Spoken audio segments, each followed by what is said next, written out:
Cumprimento toda a igreja com a paz do Senhor. Amém. É um privilégio estar aqui mais uma vez para juntos nós adorarmos o nosso Deus. Abram as vossas Bíblias no Evangelho de João, capítulo de número 7, e o versículo de número 37 até o de número 39. Evangelho de João, capítulo de número 7, do verso 37 ao de número 39.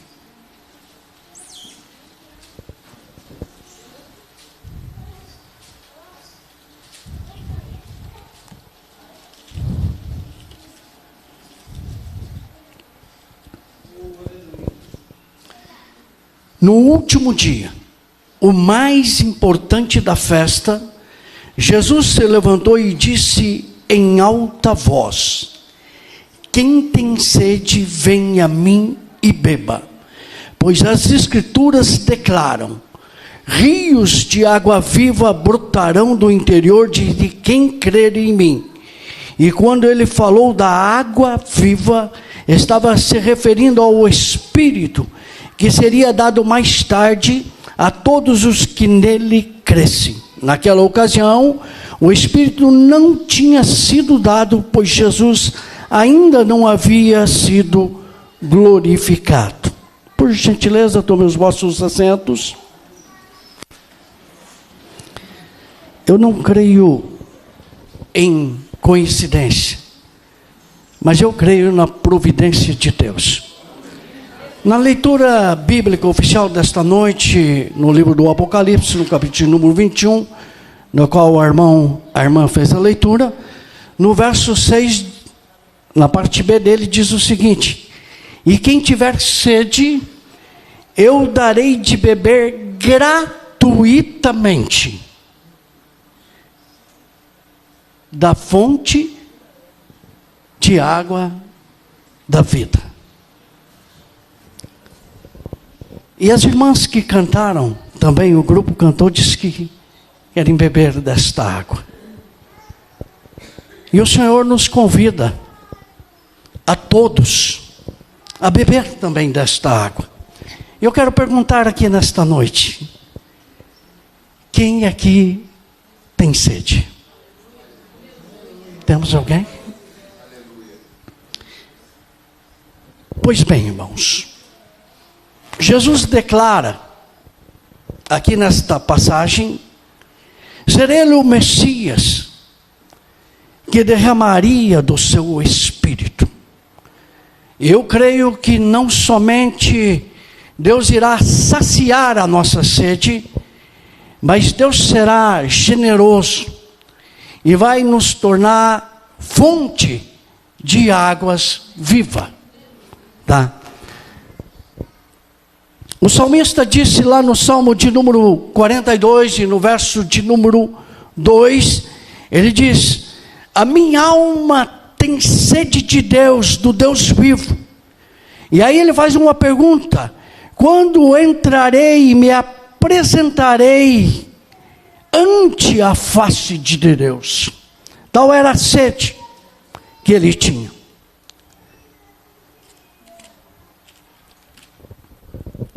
No verso 1 deste capítulo de número 7, começa dizendo que os judeus procuravam Jesus para matá-lo. E quando o texto aqui fala judeus, não está se referindo ao povo em si geral, mas estava se referindo aos líderes religiosos daquela época. Estava se referindo aos escribas, aos sacerdotes, aos fariseus e aos membros do sinédrio. Era a liderança da nação que estava à procura de Jesus para matá-lo. Os líderes religiosos, eles conheciam muito bem o Pentateuco, a Torá, a lei. Eles tinham um conhecimento profundo, eles eram altamente preparados. Toda a Escritura do Antigo Testamento, eles tinham um conhecimento. Os escribas, chamados também de copistas, eles se destacavam ainda mais, por ter eles a função de fazer cópias diariamente da lei e transcrevê-la. Por fazer isso repetidamente, muitas vezes, eles lograram ter um conhecimento extraordinário da lei. Se tornaram habilidosos, muitos conhecedores. Então não faltava conhecimento. Tinham habilidade, tinham um bom preparo. Eram homens bem preparados.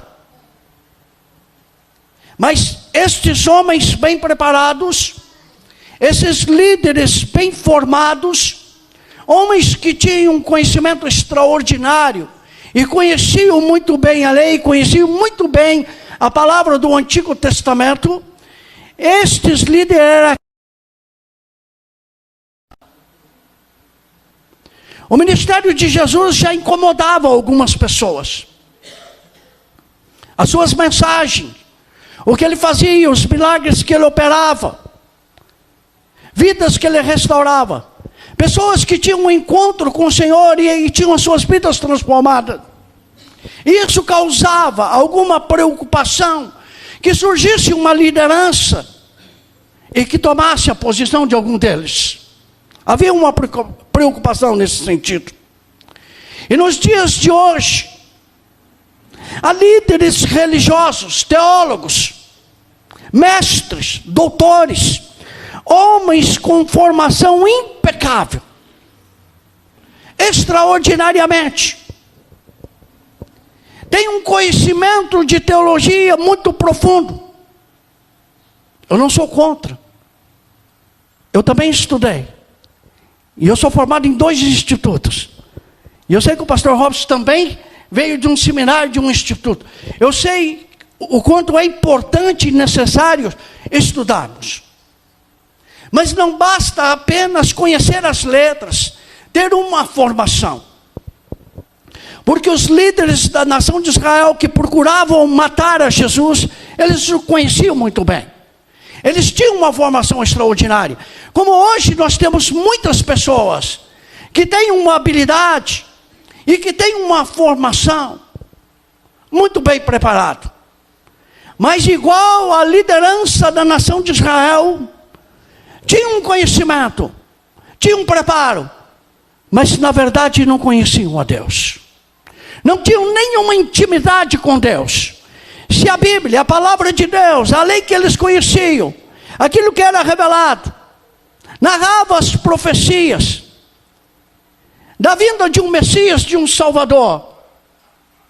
A Bíblia descreve com riqueza de detalhes aonde ele nasceria, a cidade que ele nasceria, como ele viria ao mundo. Isaías descreveu cerca de quase 800 anos antes, como se ele estivesse contemplando a Jesus. Ele narra, diz, um filho se nos deu, um menino nasceu. E ele descreve a formosura. Isaías vai mais longe, após descrever o nascimento, a formosura, onde tudo isso com riquezas de detalhe. Ele fala a respeito do ministério de Jesus, como ele agiria, como ele salvaria o seu povo, como ele ia curar. Mas esses homens que tinham todo o conhecimento, na verdade, não conheciam nada de Deus. E muitos hoje têm um bom preparo teológico, são formados, mas não têm nenhuma experiência com Deus. E o texto que nós lemos nos chama nesta noite para ter uma experiência com Deus, para beber água na fonte. Prosseguindo, o verso 2 diz que estava próximo à festa dos judeus, chamada de festa dos tabernáculos. Os judeus celebravam pelo mínimo 3 grandes festas: a Páscoa, o Pentecoste e a festa do tabernáculo, que era a festa do qual Jesus estava participando. A Bíblia não relata que Jesus tenha ido na festa dos tabernáculos, a não ser nesta. Nas anteriores, não há relato que Jesus tenha se dirigido até Jerusalém para participar desta festa. Ela era chamada de tabernáculo, ou festa dos tabernáculos, porque o povo ficava em tendas por 7 dias.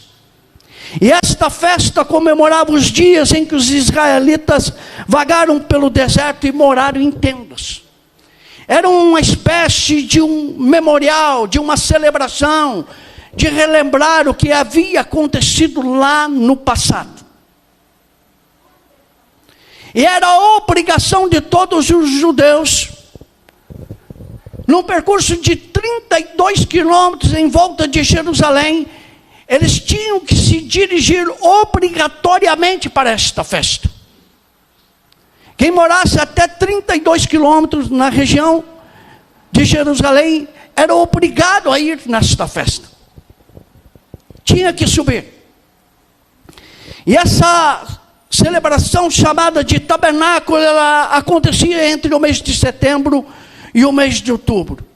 E a cada dia da festa, o povo trazia ramos de palmeiras e marchavam ao redor do grande altar do templo. Era uma cerimônia muito linda e muito extraordinária. E o sacerdote, então, ele pegava a água do tanque de Siloé, que era próximo ao templo. Ele se dirigia ao tanque com um jarro de ouro. E lá ele pegava a água e levava até o altar e derramava sobre o altar, oferecendo a Deus. E essa cerimônia era um memorial das águas. Além de relembrar o tempo que eles moravam em cabana no deserto, quando peregrinaram no deserto, eles também lembravam esse memorial, as águas que fluíam da rocha. Quando os israelitas vagaram pelo deserto, houve momentos e ocasiões que faltou água. E Moisés teve que interceder. Então eles celebravam isso. Isso estava de uma forma pedagógica, ensinando eles, relembrando eles de quem era Deus, quem os tirou do Egito, a forma em que eles viveram no deserto e como Deus os sustentou no deserto por 40 anos. E Deus não deixou faltar nada para eles. Não faltou a água, não faltou a carne. As roupas não envelheceram, os calçados não se estragaram por esse período de tempo. Cada detalhe Deus providenciou e cuidou.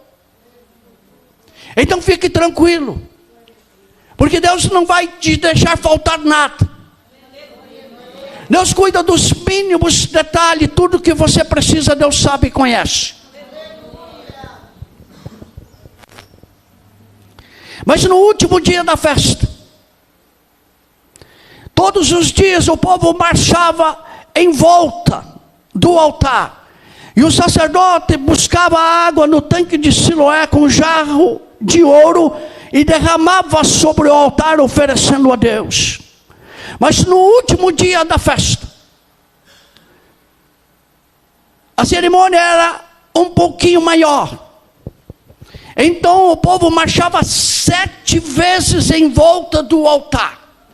Como aconteceu quando derrubaram os muros da cidade de Jericó, que eles marcharam 7 vezes, assim sucedia nessa celebração. Era desta forma que era realizado. Isso no último dia, o grande dia da festa. Eles procediam desta forma. Eles davam 7 voltas em volta do altar.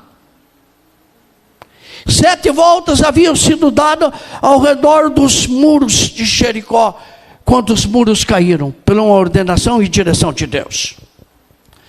Do verso 3 a 5 do capítulo 7, os irmãos de Jesus disseram para ele: vai para a Judeia, para que também os teus discípulos vejam as obras que tu fazes. A festa estava acontecendo em Jerusalém, na Judeia. E Jesus estava na Galileia. E os irmãos de Jesus se prepararam para ir à festa. E o contexto vai dizer que eles não criam em Jesus. Os próprios irmãos. E eles aqui falaram num tom irônico. Sobe para Jerusalém. Lá que é a festa. Lá é que vai ter bastante gente. Se você realmente quer aparecer. Olha. Se você quer se projetar. Opera milagres lá em Jerusalém durante a festa. Porque quando esta festa acontecia, Jerusalém ficava tão cheia de pessoas que não havia espaço para transitar nas ruas. Tal era a quantidade de pessoas que vinha para Jerusalém para a celebração da festa. Era um grande evento. Era a oportunidade para que, se alguém buscasse glória, se projetar, era ir para lá.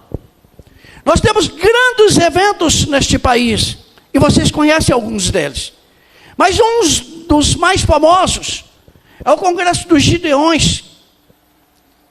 E houve períodos de tempo, nesse congresso, que alguns pregadores, que buscavam a sua fama, a sua glória, chegaram a oferecer dinheiro para o pastor Cisino, para deixar eles pregar lá.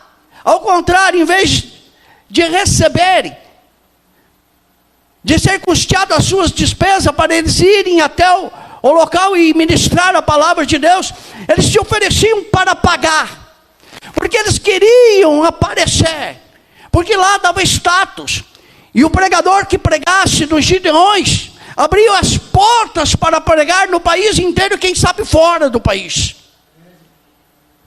E o que os irmãos de Jesus estavam dizendo, você tem uma grande oportunidade para ir a Jerusalém, numa grande festa, e vai fazer milagres lá, com os teus discípulos. Vai lá, sobe. Muitas das vezes, a crítica começa dentro de casa. Muitas das vezes, a tua esposa não crê no teu ministério. Muitas vezes, o esposo não crê no ministério da esposa. Os filhos também não. Da onde mais se espera apoio, é que muitas vezes surge a adversidade, há conflitos. E os irmãos de Jesus ironizaram nesta passagem. Disseram, não, sobe a Jerusalém. Jesus disse para eles, ainda não é chegado o meu tempo, mas o vosso tempo sempre está pronto. Vocês que não têm compromisso, para vocês qualquer hora está bom, qualquer tempo está bom, mas ainda não é chegada a minha hora. Jesus nunca agiu fora da hora, nem antes do tempo e nem depois do tempo. Sempre aproveitou as oportunidades e a hora certa e o lugar certo. Ele disse, o mundo não odeia vocês, mas a mim ele odeia. E por que o mundo odeia a mim? Porque eu testifico que as obras deles, do mundo é má. E por Jesus testificar que eles procediam de forma errada, então eles odiavam Jesus. E ele disse, eu não subo ainda a esta festa, porque ainda o meu tempo não está cumprido. Ele veio, encarnou, exerceu o seu ministério, tudo num tempo determinado por Deus. E nós que conhecemos a palavra, sabemos que Deus não age fora do tempo. Que Deus age no tempo. E no tempo dele, as coisas acontecem. E eu creio que Deus te trouxe aqui nesta noite, porque tem algo extraordinário para realizar na tua vida e na tua casa. Esta noite, é o tempo que Deus preparou para você. Abra o seu coração, porque se você tiver sede, nesta noite Deus vai saciar a tua sede. Os irmãos de Jesus subiram à festa, e ele aguardou. E um tempo depois, ele também sobe a Jerusalém para a festa. E ele foi secretamente, sem se manifestar, sem chamar atenção, dissimulado. Não era o seu momento, não era a sua hora ainda. Então agiu com prudência, com cautela. Tomou todas as medidas necessárias. E quando ele chega em Jerusalém, andando discretamente, sem se manifestar ainda, havia muitos comentários em Jerusalém, e alguns perguntaram: aonde ele está? Que não apareceu até agora. O seu ministério já estava quase encerrando. Jesus já estava quase completando o seu tempo aqui. Já havia feito coisas extraordinárias, belas, lindas. Mas havia muita confusão. E muitos ainda não tinham entendido. E perguntaram aonde ele está. E numa determinada noite, quero narrar rapidamente. Quando eu chego em casa, após um culto de ceia, muitos anos atrás. E a minha esposa olhou para mim e disse: aonde está Deus? Porque desde que você aceitou a Jesus, as coisas têm desmoronado. E nós temos perdido tudo. Estamos vivendo o período mais difícil da nossa vida. Eu disse: Deus está aonde Ele tem que estar. Deus pode mudar o meu cativeiro. Deus pode mudar a minha história. Deus pode restaurar tudo que eu perdi. Ele pode, tem poder para isso. Mas fique sabendo, se Ele não fizer nada disso, a salvação da minha alma é mais importante que isso.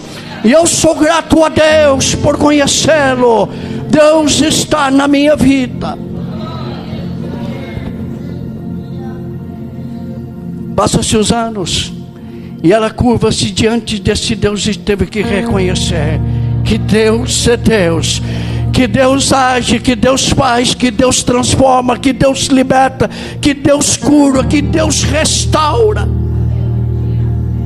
Há 2 anos atrás, minha esposa passou por um câncer. Descobrimos bem no momento da crise da pandemia, e não havia vaga nos hospitais, e era urgente. Não havia vaga e muito menos UTI. E rapidamente nós conseguimos, como num passe de mágica, mas isso não é mágica, é o trabalhar de Deus. E o profeta ligou para mim e disse: o que é que você precisa? Primeiro ele me chamou na prefeitura, eu fui até a prefeitura e ele falou: o que você precisa? Eu falei: eu preciso de um hospital e uma UTI para operar a minha esposa. E ele disse: fica tranquilo que eu vou ajeitar. Na terça-feira ele ligou para mim, isso era na segunda. Na terça-feira ele ligou para mim: quarta-feira você leva ela na Santa Casa. O médico vai atender ela. O médico atendeu e disse: isso não é caso para mim, não pode ser em terra boa, tem que ter UTI. Eu vou encaminhar para Campo Mourão. Não havia vaga. Na sexta-feira nós fomos encaminhados para Campo Mourão. O médico examinou ela e disse assim para a assistente dele: eu vou operar ela terça-feira. Ela disse: o senhor não pode operar ela na terça-feira, porque não há UTI vaga. E o senhor tem várias cirurgias marcadas para terça-feira, não tem como encaixar. Ele olhou e disse: para ela tem vaga e tem UTI. Pode cancelar as demais cirurgias, porque eu vou operar ela.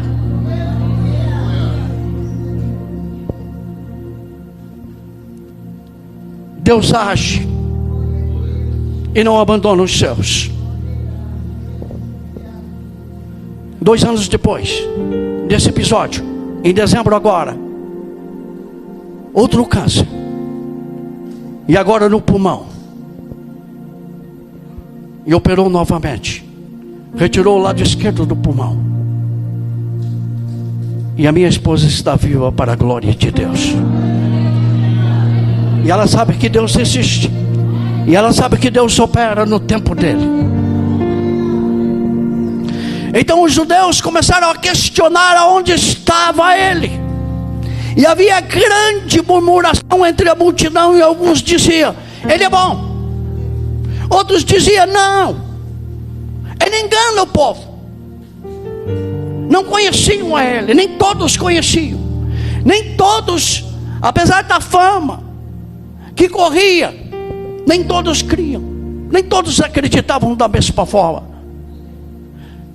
E muitos diziam: não, ele é muito bom. Outros diziam: não, ele engana o povo. Ninguém falava abertamente, porque tinham medo da liderança da nação, os quais procuravam Jesus para matar. Mas no meio da festa, Jesus subiu ao templo e ensinava.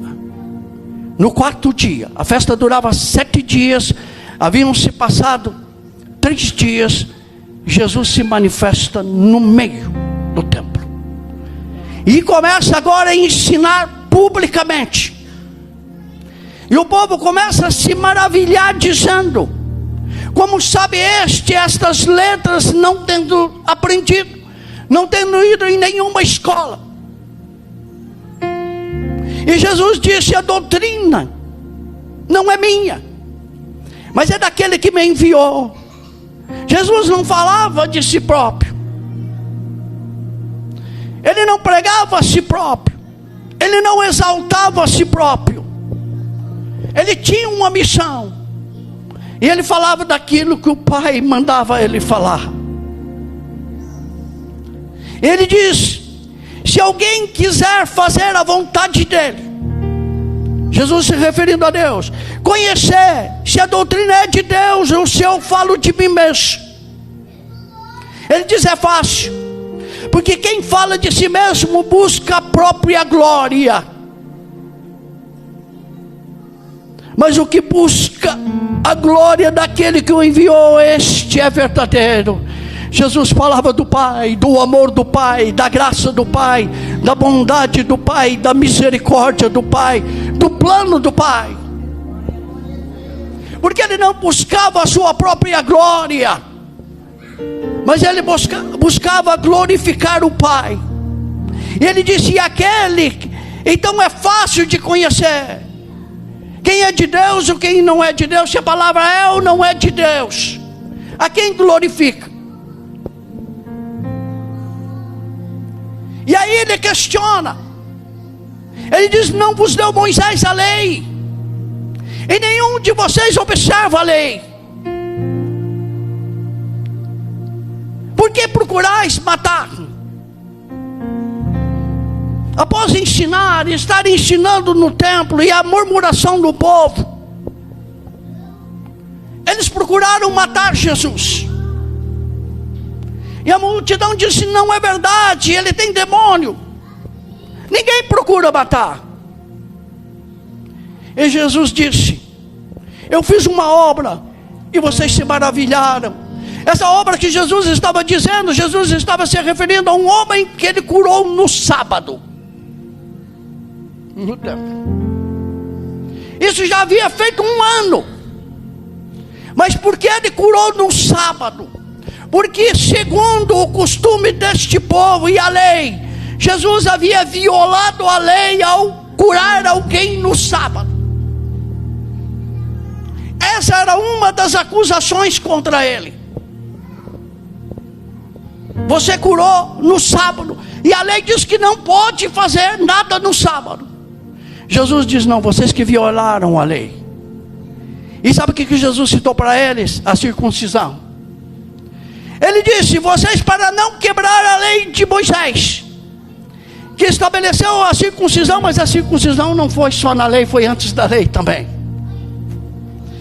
se o 8º dia, o dia da circuncisão, caiu no sábado, vocês não fazem a circuncisão? Fazem. Mesmo no sábado. Jesus disse: vocês também violam a lei. Agora, vocês consideram a circuncisão um ato nobre, uma ordenança, e de fato era. Jesus não estava censurando a circuncisão. O que Jesus estava demonstrando, que curar um doente, um homem aleijado, um paralítico, restaurar a vida dele, restaurar alguém, era muito mais importante do que a circuncisão. Jesus não estava censurando a circuncisão. Ele diz: eu fiz uma obra, e vocês se maravilharam por causa desta obra, porque ele havia curado este homem. Jesus disse para eles: vocês também fazem no sábado, vocês também violam o sábado, vocês também quebram a lei, com alguns pretextos. E Jesus disse: não julguem segundo a aparência, mas segundo a reta justiça, porque a Bíblia diz que Deus julgará justamente. Paulo escreveu aos Romanos, no capítulo de número 2, no verso de número 16, ele disse: no dia em que Deus irá julgar o segredo dos homens, segundo o meu evangelho, disse Paulo, chegará um dia em que Deus nos chamará, e até os segredos Deus vai julgar. Aquilo que você nunca disse, nunca contou para ninguém, Deus sabe. Deus conhece o seu pensamento, Deus conhece o seu coração, Deus conhece os teus segredos. Deus te contempla nesta noite e sabe cada detalhe da sua vida.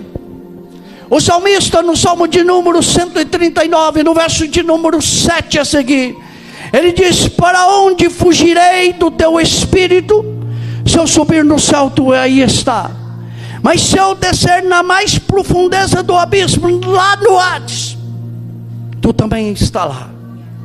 E se eu tomar as asas da alva e voar para as outras extremidades dos mares, até ali a tua mão me alcançará. E o salmista vai mais longe e ele diz ainda: se eu disser à noite, as trevas me encobrem. Aí ele diz: o dia e a noite e as trevas são para ti a mesma coisa. Não posso fugir da presença do Senhor.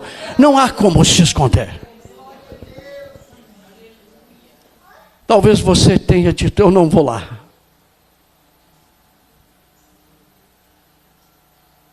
Porque eu não indo lá, ninguém me vê. Lá ninguém vai me convidar. Deus sabe aonde você anda. Deus fala contigo aonde você estiver. Mas aprove Ele te trazer aqui nesta noite. E alguns de Jerusalém diziam: não é este que procuram para matar? Porque a notícia já havia se espalhado. Olha ele ali falando abertamente, nada dizem. Os príncipes, isso é, as autoridades eclesiásticas, os religiosos da época, será que eles sabem que ele é o Cristo? Aqueles que ele procuram para matá-lo? Mas todavia ele não pode ser o Cristo, porque nós sabemos de onde ele é. Conhecemos a sua família, conhecemos os seus irmãos, sabemos de onde ele mora. Não é verdade que ele é o Cristo. Mas eles disseram assim: mas quando ele vier, isso é, quando o Cristo vier, ninguém saberá de onde ele é. Eles não conheciam a palavra de Deus, porque eles achavam que Jesus iria descer de uma forma miraculosa sobre a terra. Eles não entenderam o plano de Deus, que Jesus nasceria de uma virgem, conforme descreveu o profeta. Eles esperavam Jesus de uma forma, e Jesus veio de outra. Talvez você dissesse: eu quero ter um encontro com Ele, eu tenho sede dEle. Mas talvez você projetou, imaginou algo especial para a sua vida, o seu jeito. Mas Deus tem um jeito de trabalhar. E o texto diz que Jesus continuou ensinando no templo. E os judeus procuraram prendê-lo, mas ninguém tocou nele. Sabe por quê? Porque ainda não havia chegado a hora. E com Deus nada acontece fora da hora. Não puderam tocar nele. Estava presente, havia se manifestado, estava ensinando no templo e ninguém tocava nele. Não era chegado a sua hora.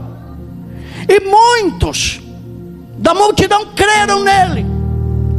O seu ensinamento impactou, transformou a vida. E eles creram.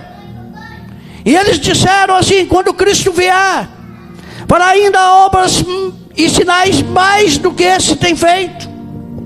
Será que vai acontecer algo mais extraordinário ainda? E a multidão comentava o que havia acontecido ali.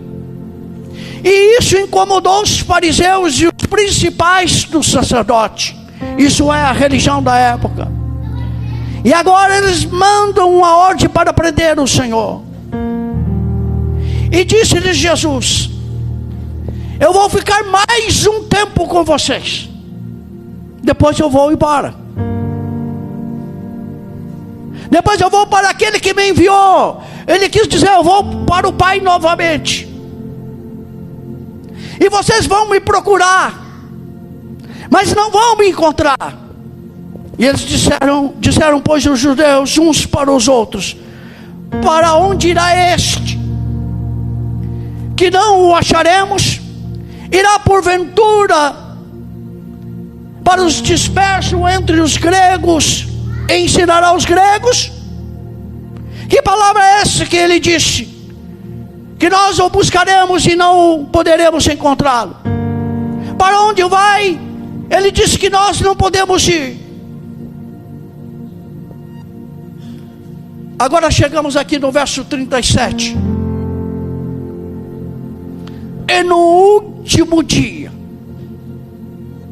Quando? No último dia. O grande dia da festa.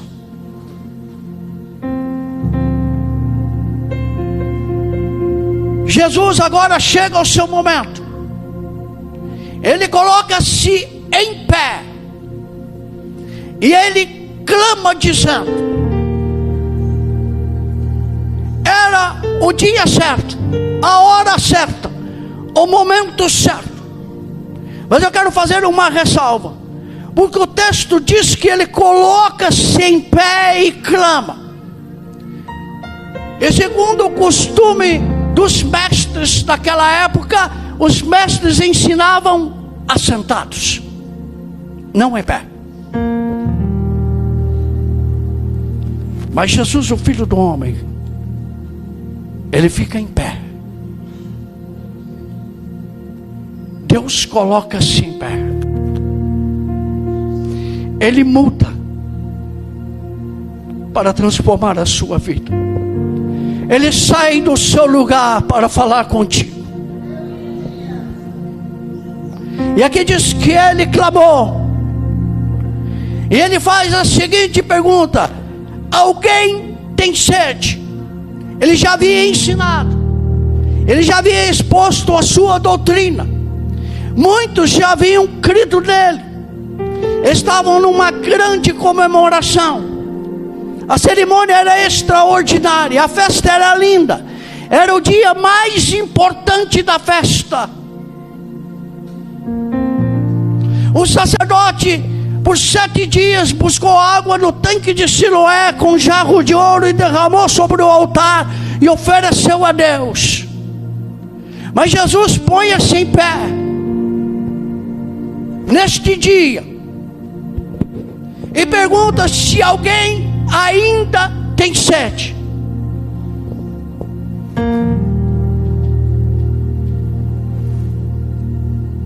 E eu quero perguntar nesta noite: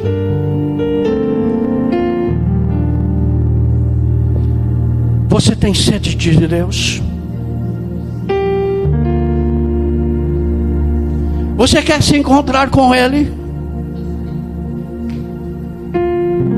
Ele disse: se alguém tem sede, Ele não disse procura um sacerdote, faça parte da seita dos fariseus ou dos saduceus, se filie a alguma instituição ou denominação. Não. Ele disse: se alguém tem sede, venha a mim e beba.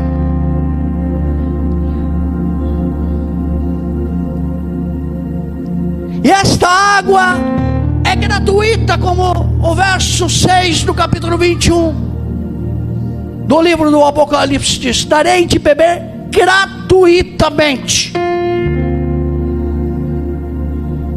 Então, se você tem sede, Deus quer saciar a tua sede nesta noite. Se algo te incomoda, se muitas vezes você não consegue dormir, se muitas vezes os teus pensamentos vagueiam em busca de algo que satisfaça a tua alma e nada preenche, Deus quer saciar a tua sede nesta noite. E Ele diz: quem crer em mim. De que forma? Como a religião diz, como o sacerdote diz? Não. Quem crer em mim, como diz as Escrituras. Se você crer no Senhor, como está escrito nesta palavra, Ele diz: não simplesmente eu vou saciar a tua sede, mas rios de águas vivas correrão no teu interior. Não é coisa pequena. Não é simplesmente saciar uma sede e dizer basta. Não. O que Deus está te convidando nesta noite é para saciar a sede e se tornar uma fonte. Porque quando ele teve o encontro com a mulher samaritana no poço de Jacó, no capítulo 4 deste mesmo livro, ele entra em território samaritano e manda os seus discípulos até a cidade buscar comida, e ele se assenta à beira do poço. E a mulher samaritana vem até o poço para tirar água. E Jesus olha para a mulher e diz: ó mulher, dá-me de beber. Primeiro ela estranhou, porque judeu não conversava com os samaritanos. Segundo, o mestre rabino não conversava com a mulher em público, nem com a sua própria. Terceiro, essa mulher tinha uma vida que para a sociedade era desprezada. Tanto que ela ia buscar água no poço ao meio-dia. E buscar água era uma tarefa das mulheres na cultura judaica. Mas as mulheres buscavam água ao entardecer do dia. Mas esta mulher, dada a sua vida e a sua reputação, ela não podia ir no mesmo horário, então ela ia ao meio-dia, no horário que nenhuma das mulheres iriam, porque ela precisava daquela água. E se ela fosse no horário que as demais mulheres iriam, provavelmente ela seria hostilizada e desprezada. Mas ela encontra alguém que não conversava com os samaritanos. Ela encontra um mestre que não conversava com a mulher em público, e é surpreendida. E Jesus vai te surpreender. E Jesus tem um diálogo com esta mulher e pede que ela lhe dê de beber. E ela diz: como sendo tu um judeu, pede de mim de beber, que sou uma samaritana? Por acaso você não sabe que os judeus não conversam com os samaritanos? Nós somos inimigos. Jesus olha para esta mulher e diz: olha mulher, se tu soubesse, se tu conhecesse o dom de Deus E se tu soubesse quem é que te pede de beber, você me pediria de beber. E se você me pedir de beber, eu vou te dar uma água que nunca mais você vai ter sede.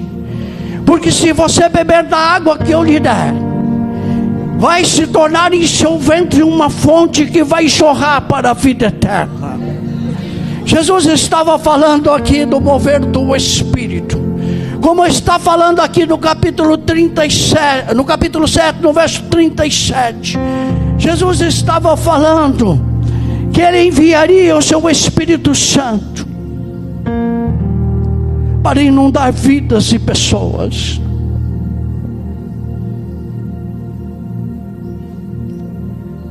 Deus tem um plano para realizar na sua vida. Eu vou pedir a gentileza que vocês fiquem em pé.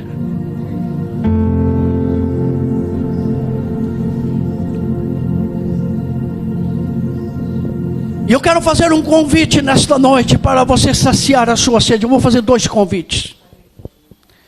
Primeiro convite: se você quer aceitar a Jesus como Salvador da sua vida, você quer chegar até a fonte, esse é o primeiro convite.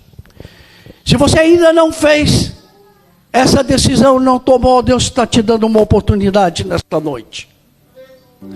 E se temos alguém aqui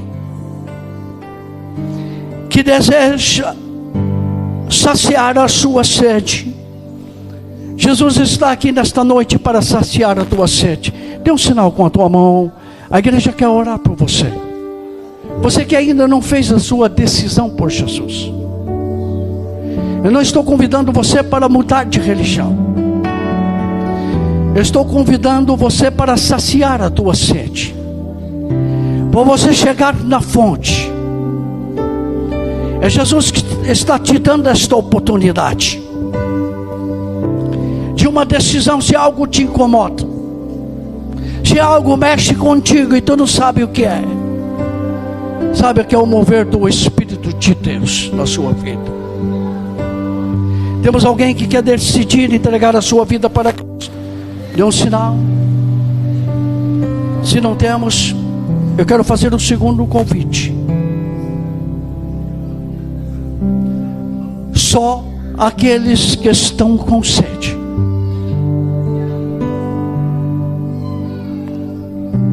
e querem beber, mas não simplesmente saciar a sede nesta noite, mas tornar-se uma fonte. Isso quer dizer ser cheio de Deus, ser cheio do Espírito de Deus. Deus quer te encher nesta noite. Vocês estão numa campanha para buscar o poder de Deus, avivamento, despertamento. Então precisa ser cheio do Espírito de Deus. E naquela época Jesus ainda não havia sido morto, nem sido glorificado ainda. Não havia ainda enviado o Espírito. Ele estava falando de algo que ele faria. Mas ele já morreu, já ressuscitou, já pagou o preço da redenção da nossa alma. E nesta noite ele quer te encher. Se você não é batizado no Espírito Santo e quer receber o batismo no Espírito Santo, pode vir. Jesus batiza no Espírito Santo. Esta noite é a noite de você sair daqui cheio, cheio, cheio da graça do Senhor, cheio do Espírito de Deus. É o momento de você saciar a sua sede. Quem tem sede, venha. Quem tem sede, venha para ser cheio. Porque nesta noite o Senhor vai começar na sua vida um avivamento. O Senhor vai começar na sua casa um avivamento. O Senhor vai começar no seu ministério um avivamento. Deus vai te encher. Deus vai tornar você uma fonte. Porque você precisa ser cheio para partilhar. Ninguém pode dar o que não tem. Quando Pedro e João subiam ao templo, a hora da oração, a nona, e havia um coxo na porta do templo chamado Formosa, pedindo esmola.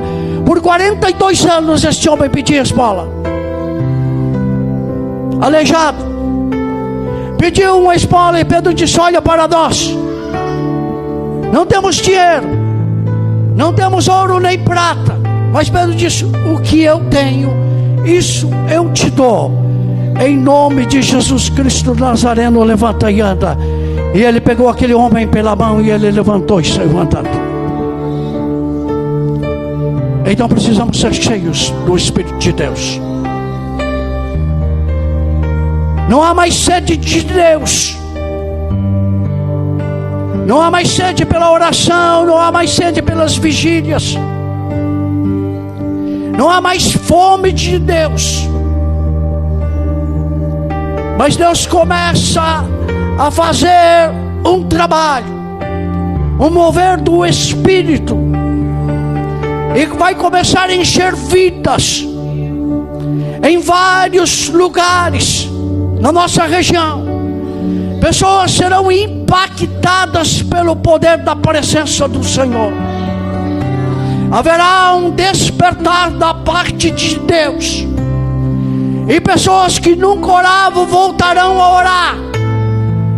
Pessoas que tinham dificuldade para orar sentirão prazer na oração e gosto pelo mover do Espírito de Deus que irá acontecer.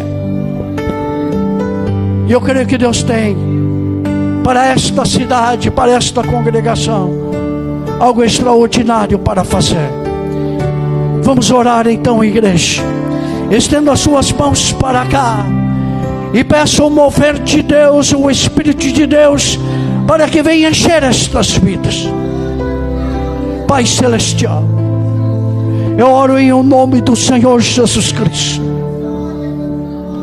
e coloco diante de Ti estas vidas, estas pessoas que estão com sede, e eles querem saciar a sede, mas eles não querem simplesmente ser saciados, Senhor.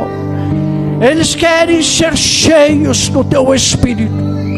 Senhor Jesus, eu peço que a Ti nesta noite, que venha encher do Teu Espírito, que venha derramar do Teu Espírito de forma abundante sobre estas vidas, que venha derramar do Teu Espírito sobre esta congregação, que venha derramar do Teu Espírito sobre esta cidade, Senhor, e venha impactar esta cidade.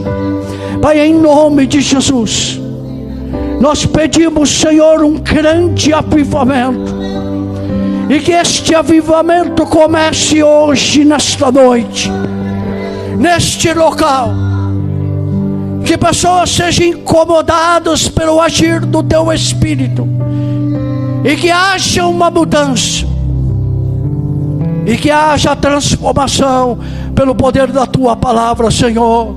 Eu oro em nome de Jesus e peço, Senhor, que encha-os do Teu Espírito. Encha do Teu Espírito, Senhor. Encha do Teu Espírito, Senhor. Encha do Teu Espírito, Senhor, agora. Derrama da Tua graça sobre estas vidas, Pai, em nome de Jesus.